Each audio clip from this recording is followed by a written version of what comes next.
Hello, and welcome to the Learning to Slay the Beast podcast, a resilience podcast where we talk about all the challenging things that we're working to overcome, like anxiety, health, and relationship issues. My name is Sarah. Hello and welcome to the Learning to Slay the Beast podcast. My name is Sarah and I'm happy to connect with you this week. So we are back with some more episodes. I know that I have been away for a little bit, doing some different things, but essentially just being very busy and not able to give as much to the podcast at this point. I had recorded a whole bunch of episodes in January and unfortunately have just kind of sat on them since then and haven't got them up. And they're a really interesting collection. So I thought it'd be great to get these up and out for the spring and really get things moving. So I've got an interesting collection. We're going to touch over the next 7 episodes on travel, relationships with older kids, improving sleep, therapist, and a coach for Pandas Pans, fitness and movement as we age, the importance of sweating, and then overcoming trauma with energy healing. So a real collection of different things over the next 7 episodes, but I think you're going to enjoy them and find the guests to be quite as interesting as I did. So let's get into today's episode. We're going to be speaking with author Tammy J Cohen. She is a new author who has released a book called Text Messages to My Sons. So we're really getting into communicating with teens and older adults. Over the past few years, she really wanted to change the way that she interacted with her sons. So she started texting with them more and then essentially making that into a book collection that you can now purchase. And so basically, Tammy feels this is a way that you can connect in a new way with loved ones. Doesn't have to be children, can be siblings, extended family, spouses. But since she started this journey, her relationship has really become more enriched with her sons, and her friends have really encouraged her to continue with this work. And it's really become a passion project for her that she's shared through her book, Text Messages to My Sons. So I hope that you will enjoy this episode with Tammy J Cohen. So welcome, Tammy, to the podcast. I'm happy to connect with you today. I'm so happy to be here today, Sarah. I'm excited to speak with you. Excellent. So why don't we start with you giving a little bit about your background and so we can learn a bit more about you. Okay, so here we go. I basically work. I'll start from the very beginning. I'm a mom. I have 3 grown sons, and I'm married. I live in Manhattan, and I've been living here my whole life in Manhattan, pretty much. I'm in brand messaging, so I concentrate my brand messaging consulting business in the gem and jewelry space. I founded a women's business network a few years ago called Women Beyond the Table. I co-host the Beyond the Table podcast, and I've been blessed to author a book called Text Messages to My Sons, Connecting Deeply in a World of Devices. And I co-own a restaurant on the Upper East Side of Manhattan. So my days are like basically around those things, and that's what I'm invested these days. Yeah, absolutely. Holy cow. That's a lot going on. And that's super impressive that you were able to author a book on top of all that. I know myself, it's a huge, huge endeavor, and kudos to you for sure. Well, it's interesting, Sarah, because I never saw myself as publishing a book it wasn't about, I started the whole process, the text messages to my sons, just texting my sons daily. And over time, I put I was kind of compelled, and it was my people who knew I was doing it like, wow, you should put these texts into a book. They're really inspirational. And I was just like, okay, but I hadn't really, it wasn't on my mind. But then at some point I felt compelled to do it. And it took me a while to publish, like at least 8 months. Mm-hmm. But I understood why I was compelled. When it came out in October, I really understood why I was compelled to put it into a book, and it wasn't obvious to me before October. Yeah. Okay, yeah, no, that's super interesting. And, maybe you can talk to us a little bit about like the age of your sons, kind of, that relationship there, and then why kind of moving into that texting really was something that became important for you guys. That's a great question. So my sons are just turned 30. Well, a couple of months ago, 28, and my youngest is 23. And they're guys. They grew up in Manhattan, and they're all in finance. They went to school in the city all through early childhood, through high school, and they went to college. And they've done some really interesting things. And I was always part of that in a way. I was always proud of them. I always encouraged them. I always made opportunities happen, and my husband did too. We wanted them to have that experience of living in different countries and living in different cities and being independent. So that was always something that was important. But like everything else, you know, kids growing up today, it's very different than how we grew up. Hmm. When I grew up, we played outside. There Yep. were no phones. There was no internet. There was none of this stuff. So basically, you learn from your family. You learn from your extended family, from school, your peers. But it was a very different type of thing. It was very organic, and we didn't have a lot of information coming in, a lot of messaging coming in. We didn't hear things. We didn't really know things. It was on the news, and the Hmm. news was a trustworthy source in those days. So basically, now, growing up that way, and here I am with my kids, and I'm very lucky that when they were growing up, social media was just kind of really starting. Hmm. They didn't get phones. I see kids who are 5 years old with phones. It kind of flips me out. They didn't get phones till probably middle school. There was a little bit more of a lapse than compared Hmm. to how it is now. But at the end of the day, people have to be reached where they're at. And where they're at is on a device. They're Right. not sitting down and having in person conversations. Nobody seems to have the temperament, the want, or the knowledge of really in person conversations. They just, especially since the pandemic, it's a little bit different. So I decided, and I said to myself, devices are really neither good nor bad. They're neutral. It's the message that makes all the difference. So I could relate to my sons and send them a message of love, inspiration, and share knowledge. When I started doing this, really was during the pandemic when everything shut down.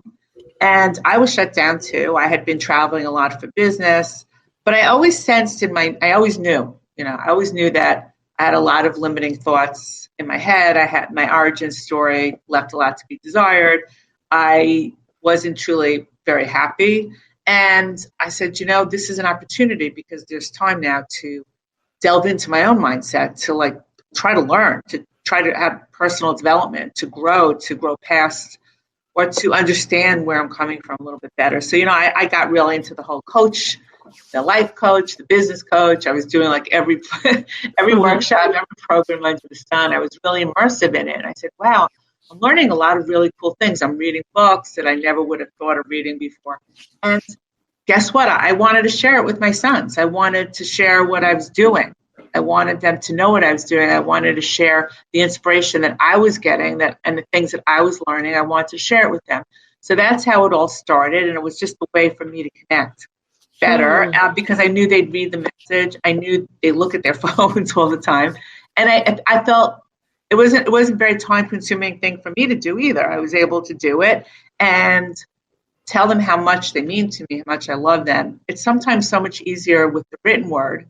And I started really being consistent about it. I think that was the difference. Like Monday through Friday, I send a message to this day, even though the book was published.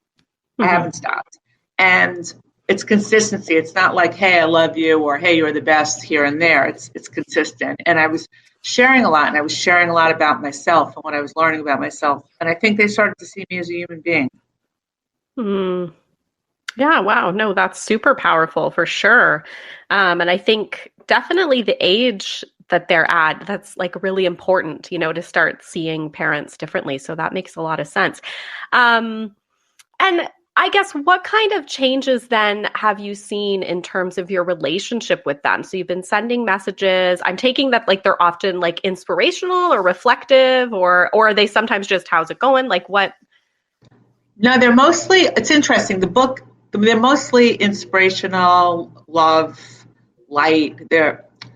I try to share something. So basically, the book has 10 chapters, Mhm. and each chapter title is a category. For example, mindfulness and gratitude, mindset, family and love, leadership and focus, discipline and determination. The messages that have that kind of a topic, we assign to those different categories. So what I try to do with them was not just send them like, hey, how you doing? I try to send them more something a little deeper because I want to connect more deeply. And I got news for you. Like sometimes they're just like the messages are really long, and I don't think they're so long. For me, it's like I'll write a paragraph, no problem. But they're always like, you know what? They're well written. But what really surprised me is they respond, and I didn't expect any responses. I didn't even expect them to acknowledge. Some days they don't acknowledge, believe me. But there's always a love emoji that comes back, a I love you that comes back. There's great message. And I find that they share more with me. I'm not saying they share their details of their life. Their life is their life, but they ask my opinion. They'll run something by me. They'll listen to something that I have to say because they know it's coming from a certain place where I've had to figure things out. They appreciate the fact that I was accountable to them and owned up to the fact of explaining. When kids are little, right? Sometimes we're short with them, or we yell with them, or we're not as present with them. I was not present that much. I was always just trying to get through the day, and sometimes whatever I was dealing with between in marriage or something else, I would, you take it out, or they just act like kids and you lose your temper. So I wanted them to understand that how I acted and what I did was never about them. It was never their fault. And I was able to apologize for things like that I might have said, or, reactions that I had to things, or tones that I used with them, because it was me. It was me not being happy. It was me having an issue. And I think that really helped us to understand each other, for them to understand that I always loved them and that I always wanted to do the best by them. But some days, just weren't that easy, and where my headset was at. So I think that was really important, to be honest. Look, I'm not saying you make your kids your best friends and you tell them everything, but I just felt like I wanted to be accountable with them because I felt that if I can be accountable, they can be accountable too, with going down the road with things in their life or when they have their own children. And I'm hoping, like the Well of Balsam commercial, that they'll tell two friends and so on, that when they are connecting with their friends or community or their kids one day or their spouses, that they can share love, they can share goodness, because they're used to it. They know they see the recipe and they want to do it. And I think that's how you get more light out, like light to actually fight what's going on today, which you look online and you look at your phone and it's just violence, hate, propaganda, indoctrination, and it's disturbing. So I think we have to make conscious effort to start with our own family, within our own units, and do what we can. And that's what matters to me. And when friends would say to me, like, "What are you doing?" and I tell them what I was doing, they're like, "Wow, that's really incredible. I never thought to do that." And some of them started doing that with their kids, and they said, "You know what? I feel like," and these are kids who are younger than my kids. They're teenagers. I mean, my kids aren't teenagers. And they said, "I just feel that the tenor of the conversations changed. There's less tension." Because maybe it's messages in a lunchbox that we used to get when you opened up that little note in the lunchbox, if you were lucky enough to get one, and it kind of perked your day up. And maybe for a kid, getting a message that isn't a reminder or a reprimand or a command. That was my whole text messaging with my kids. It was like, "Where are you? What are you doing? What do you want now? What did you forget? What do you want me?" Like, it was always short, and maybe not doing that and doing something else warms their soul or warms them up on some level. So it's never too late to send love as far as I'm concerned. It doesn't matter what age a kid is. And I don't think there's ever an age that's too young to start. As long as you're giving your kid a phone, maybe you should start setting the tenure of what they should be listening to and receiving and what they should expect to receive. Maybe these kids, will grow up more secure or not open to hate because they're not used to that. That doesn't appeal to them. So I'm hopeful, I'm hopeful that it'll start something. Yeah, I mean, I think that's really interesting. And I appreciate that reference to teens because that's what I was going to ask. Do you think that this would apply as well? And I know with my teen, like sometimes I'll send things and I'm not sure if he's really looking at it, but like other days you do get, that little heart back or, just kind of like even something short, like hope your day's going good or whatever. And so, maybe there is kind of, something coming through and an investment there. They can be so hard to read. So I think that makes sense. Would you say, like, in terms of their relationship, that you're feeling like more of a closeness, or it's just that piece where you're like, I do think they're including me and coming to me a little bit more? Is that really the quality change? The quality change is just the sense I get that they love these messages, that knowing that there's somebody who's taking the time to send you inspiration, send you love, share knowledge, it's just taking the time, makes you bulletproof the whole day. I feel like that's what they're feeling. That even if the day doesn't go well, they know that there's somebody who's starting their day with good energy or making sure they know they matter. And they're guys. They're not going to sit and say, "Oh, Mom, you're just incredible." But I sense it that they feel very proud. Listen, they were involved with this book. My sons wrote the foreword. Wow. They wrote the foreword as to how these messages make them feel and how they're proud that I did this. And I have friends who tell me, this. I'm messaging. My daughters are more receptive. My sons are like, "What are you doing?" But at the end of the day, I don't know one person. I don't care if they don't want to get the message.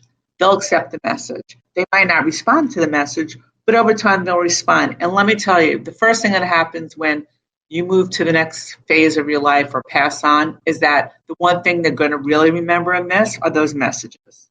Because that's what's going to resonate.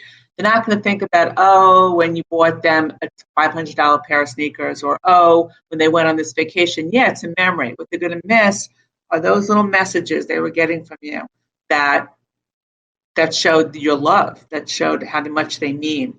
And I really believe that's the difference. And I find my kids, every Friday night they come for dinner. We do Friday night Shabbat dinner. And if they're in town, of course, they come. They live. My two older ones live downtown, and my youngest is still at home.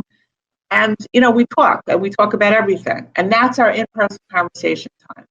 But I feel like we also have that because how they grew up, but also because they want to come here. They want to hang out. Mm-hmm. And that's it. It's not like they're here all the time, but they want to make the effort. And that means something. So nothing happens overnight. And it wasn't like I sent 2 messages and it changed everything. This is a couple of years of doing this, but they know that I'm consistent and they know it's the real deal. And they know that I'm not going anywhere. And they know that they matter to me enough that I'm taking the time to do this every day with them. And that's all that matters to me. Yeah, no, that makes sense. And it's like an increased connection point for sure. And you send them all something separate. Is that it? Like it's kind of personalized, like you don't do a group kind of thing? No, it's not group. Yeah. I basically take the same message and I send it to each one of them, but sometimes I might tweak something depending if one is traveling and the other one's not. I tweak it, but I don't send it as a group. No, I send it to each one of them. And I don't know if they'll compare messages. In the book, it's just that message. But the fact that I make the point of sending it to each one of them, I think also means something versus a group. Yeah. We have a WhatsApp group. The family has one, and we share stuff on it all the time. But this is different because this is directly, every message starts with good morning, sunshine, and there's a sunshine emoji. And every message ends with my love for them, how much I love them. So there's hearts, the 3 heart emojis in the book. And then in the book, we use like the finger emoji if a message is continuing on to a next page. At the end of each chapter, we have blank lines so that you could try your message here, like try your message, because the idea is I want people to like be able to look at it and say, hey, I want to start this. I want to try it. I want to practice a message, or I want to take that message. I love it. And I want to send it to my kids. What's really cool about text messages to my sons is that it's the first book ever written completely in text message format. Very easy to read. I've gotten a lot of feedback from people and they love it because not only is it easy and quick to read, but there's no story. So they don't have to go chapter to chapter and get into character development.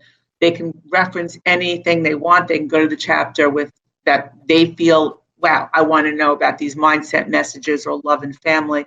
They can pull out messages. People have told me that they're really inspired. They had no idea I could write. They had no idea that there's a new category called text poetry. I didn't know. I was just writing from my heart, So it just came out that way. But what was really fun for me also was being able to share all the cool stuff I was learning. I mean, reading Robin Sharma or Jay Shetty or Joe Dispenza, Tony Robbins, whatever I was reading, Deepak. I was able to pull something out of it and type and pass it on to them. And that was exciting for me, that I wanted them to have access to Mind Valley leaders and what I was learning, to life book, to all kinds of thought processes that I was learning. I just found it fascinating, the information out there, and I wanted them to have access to it. And listen, I read such phenomenal books like Atomic Habits and Think and Grow Rich. I was actually ordering them the books and sending it to them because I was like, this is really cool. I'm learning this cool stuff. I want them to know what I'm learning, and maybe it'll make a difference in their life. And you know what? It does. Anything where you can learn, anything that could develop you personally and help you to grow is important. And it doesn't matter what age you are. You're never too old to learn. And I wanted them to know that too, that I was really getting a kick out of learning and changing my mindset and growing. And they picked all that up. They picked all that up from the messages. Everything that was sent, they got it. Yeah, that's great. And it's such a good role model for them, like kind of to be lifelong learners as well. So I think that makes a lot of sense. Absolutely. I mean, yeah, you want to learn about things that apply to your career. So they're in finance, so they'll do all of that. But what about things that really apply to life? Like we tend to put that on the side, or things that make us more present, or things where we have to challenge ourselves, or try to, take us one step more forward that we couldn't take before. I mean, these life development tools are just as important as learning specific things for business. It goes hand in hand. I think business and mindset, health and wellness go hand in hand. And I wanted them to get that sense of that because they're very focused on their careers. And I wanted them to have that additional sense of self, of learning, of why both are important. Yeah, for sure. And I think like our generation has went through so much of that burnout and different pieces where, careers may be too much of the focus. And so I can definitely see that it would be so helpful to try to give them some of those self-care tools and self-development. Mm-hmm. Yes. What about like one thing I've been told in terms of texting is that, sometimes you can really lose the nuance, right? Like I've heard, like a lot of that is lost in texting and you have to be really careful with what you send and things like that. Like, do you just combat that because it is really like a nicely written paragraph kind of thing? And have you ever had any issues where they've not been sure what you're getting at, or it's just because it's inspirational that's sort of taken care of? Yes. Okay, I agree with you 100%. Text messages, emails, WhatsApp. I mean, yeah, you could definitely have the wrong tone and it can be taken totally wrong. But when you're telling somebody, you are incredible, I love you, and you're sharing an inspirational quote, it's really hard for them to take it the wrong way. The times that it did get really rather frosty or whatever is when the texts were more reprimands, commands, or reminders that the tone always got misinterpreted or came out much harsher than I intended it to. So yeah, it does depend on the message that you're putting out there and what you're saying. But I try to make sure it's balanced. I mean, I don't just send a message off. I read it, I look at it. I'll tweak it to make sure that it's coming across the right way. Nothing I say to them is like, this is what you need to do, or this is what I think and it's right. It's just sharing. So they don't take it that way, that I'm kind of enforcing anything on them or what's the word I'm looking for? Lecturing them. In the past, yeah, I sent lecturing type of texts when they were younger. But I've tried to move away from all of that because I don't want them to feel that. I want them to feel it's a sharing. It's a sharing of love. It's a sharing of information. It's a sharing of positivity. It's sharing inspiration. And it's really hard to take it any other way. They don't. They don't. So I'm not assuming that that'll happen when everybody starts doing it with their loved ones. But I know in my case, it hasn't been an issue at all. And when you first started, did you just be like, today I'm going to send a message? Or did you talk with them within the first little while and say, hey, do you like these messages? You know what I mean? Did you ever have a conversation outside of the text, or did you just kind of say, nope, this is what I'm doing. This is how I'm going to be expressing love and stuff over the next little while. And here we go. Was there ever? Yeah, I mean, it first started generally as something to share because I was excited about what I was learning. And I said, you know what? I'm sitting here and I have the time and they matter so much to me. I want to share with people who I care about. So I was sharing with my friends. It was about the same time that I started Women Beyond the Table that I started doing the text messages. So I was able to have this outlet, right? And I just started doing it. And they didn't mind because okay, I'm not asking for anything back from them. I never asked for a response. I never asked for anything. I just sent this message. And it's not like I never sent a message to them before. I had always used text messaging. As soon as I figured out the purpose of text messaging and started doing it, it was always a very different type of message because it was more about, where are you? What do you do? It was more those kind of messages. But then I decided with the pandemic, it would be a good time just to share. And they never said to me, what are you doing? Or why are you starting this? Or don't start this? Or this is stupid. They never had that reaction. So I'm assuming either they were first intrigued by it or they ignored it maybe at first.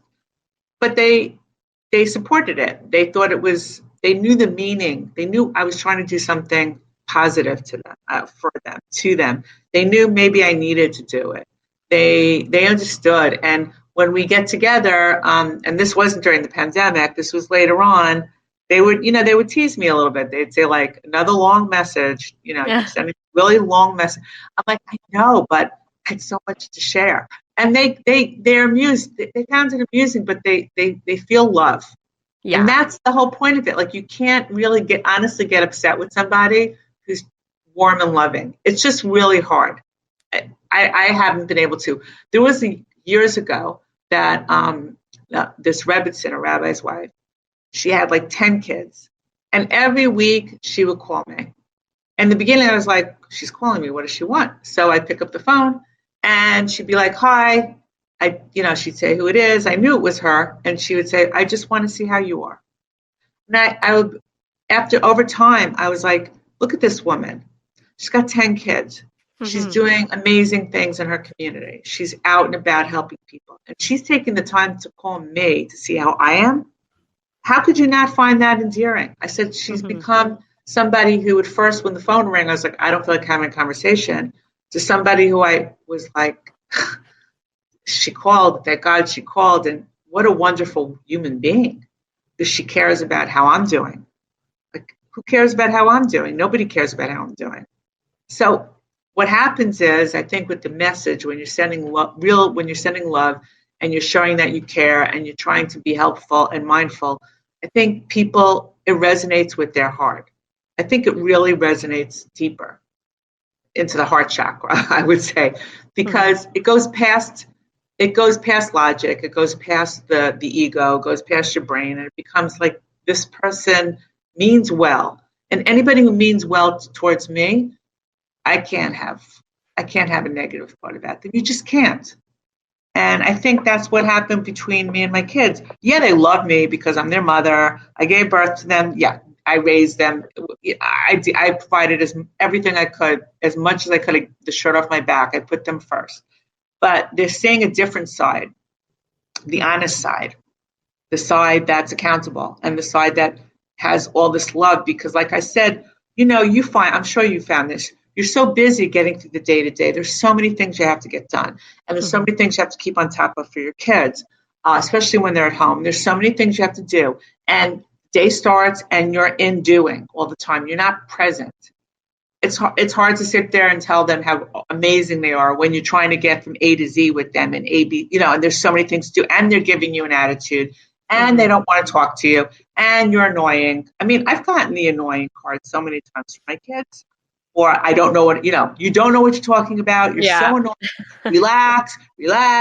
I don't get any of that anymore, because there's nothing that it's annoying. This isn't annoying to them. Knowing that they're loved is not annoying. Being on their back was annoying, but I had to be on their back. That was my job. But you see what I'm saying? Like you get past it, and then they just soak in, because now they're adults and they're thinking, I'm going out there into this world. I have to work. I have to do this. I have to function. I'm going to live on college. I'm away from home. I don't have that stability. I don't have that thing there necessarily. So yeah, my mother really has my back. She really loves me. And you know what? I can get through anything. I'll get through it because somebody has my back.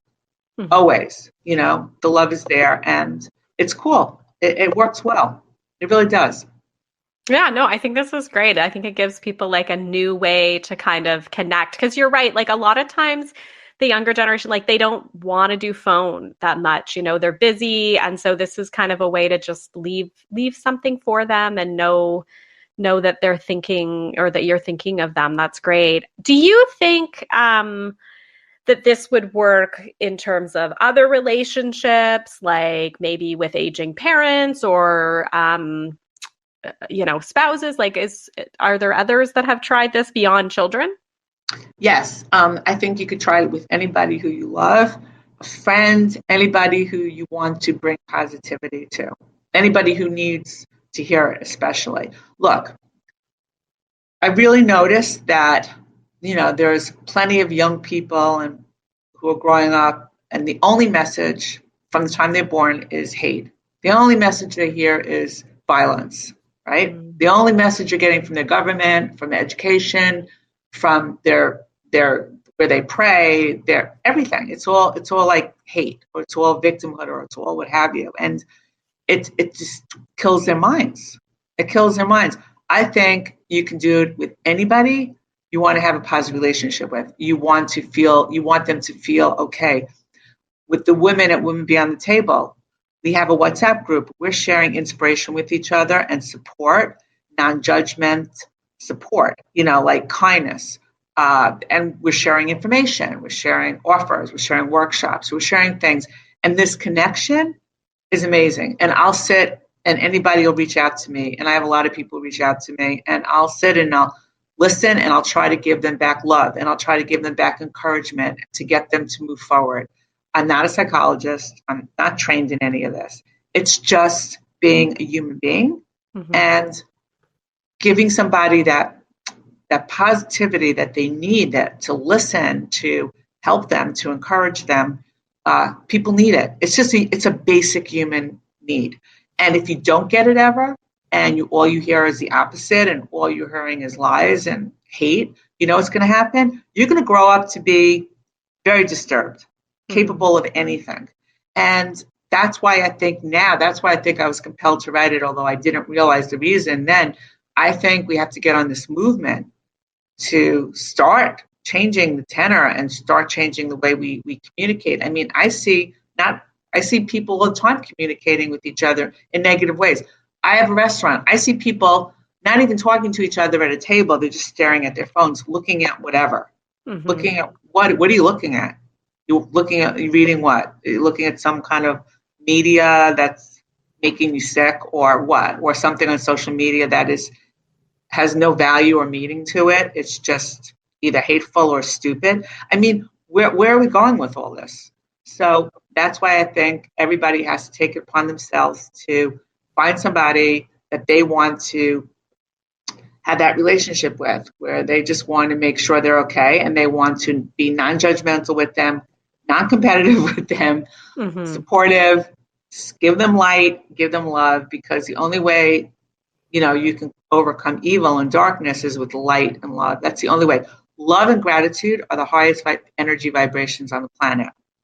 So we have two choices. Either we're going to raise the energy vibration and we're going to make attempts. Everybody's going to take it upon themselves to practice love and gratitude. And it's not cliche to put it out there, to put that energy out there and change the energy that is currently in this world right now, which is very low and very bad energy. And you want to attract people that feel the same way, that have love and light. You want them to come into your light. You want those kind of people to be attracted to your energy, and that's what happens. So the more we get out there, the more people crave that energy, the more they get attracted to it, and we make a difference. It doesn't take much to send a text. It doesn't, That's why. You think the kids answer the phone? Let me ask you a question. When you call your kids on the phone, are they picking up? Usually I'm calling my kids. They don't pick up, and I send them a text, please call me. And they'll call. Yeah. Yeah. No, that's great. I think I really like the positive messaging here. That sounds wonderful. Any other key pieces of advice or tips or tools that you want to kind of share before we wrap up? Oh, gosh.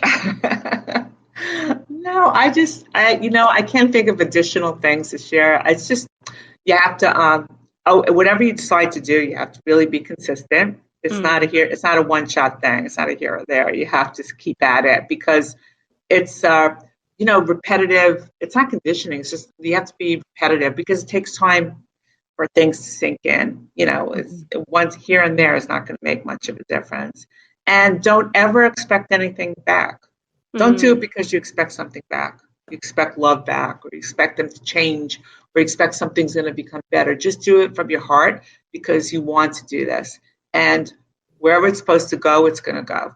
And with my kids, like I said, we don't have a perfect relationship. Nothing's perfect. But I feel like we have an understanding. And I feel that it means something. And that's it. I'd have more expectations than that. I just wanted them to know that how much they're loved, and that's it. That was my thing.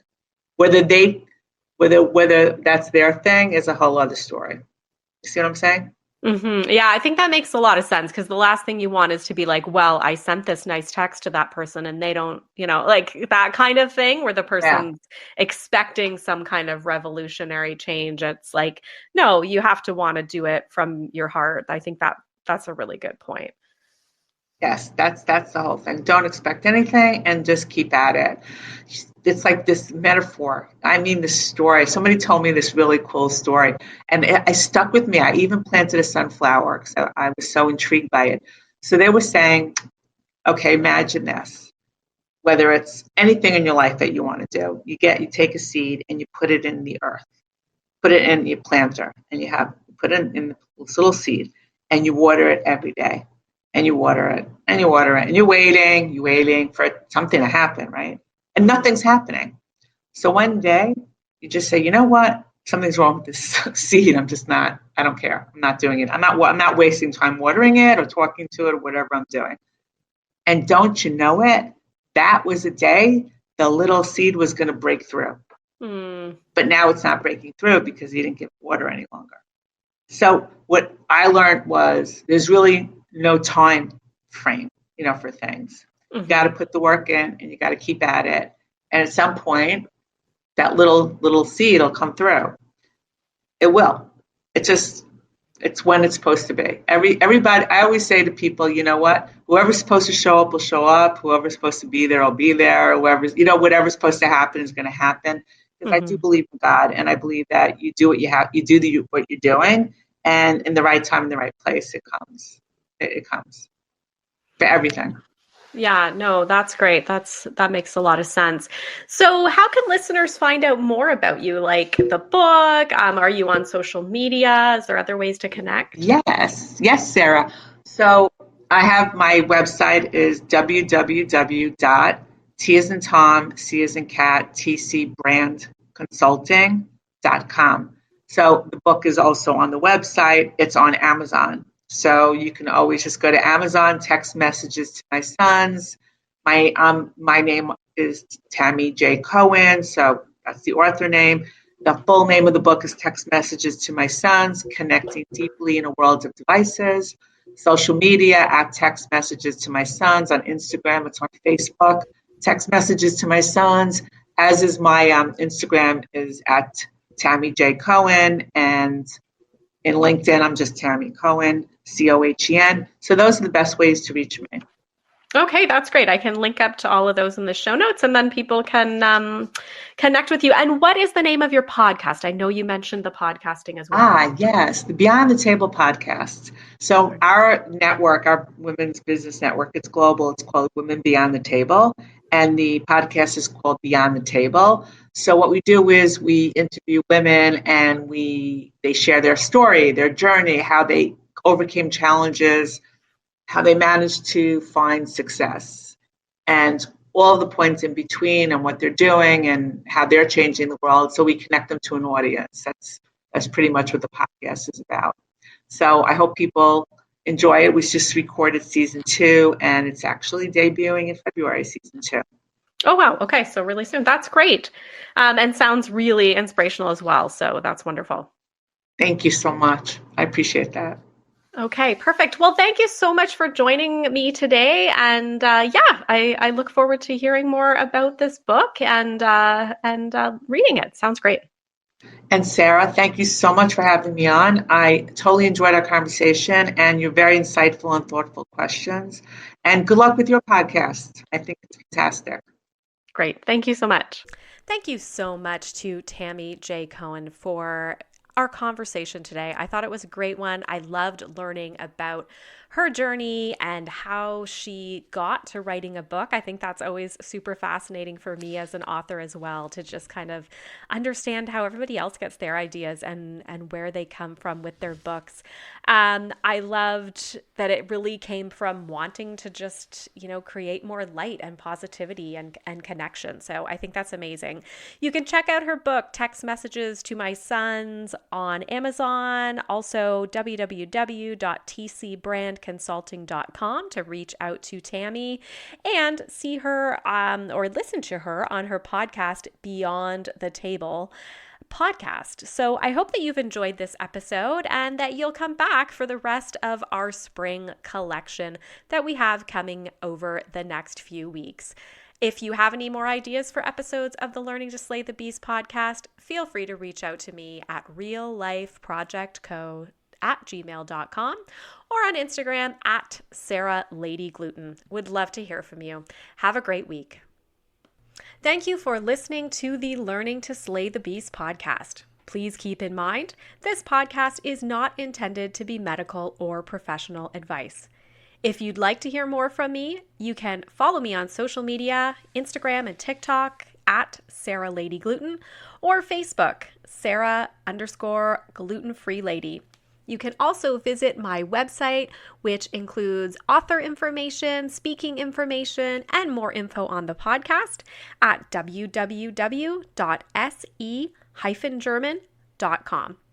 If you like the podcast, please feel free to review the podcast on your favorite platform and also subscribe, because it means that it will show up for you every week on your favorite podcast platform. Also, we've just started to have the ability to support the podcast. You can find this link in my Instagram bio or visit Ko-fi, ko-fi.com/learning to slay the beasts. Thanks again for listening and have a great week.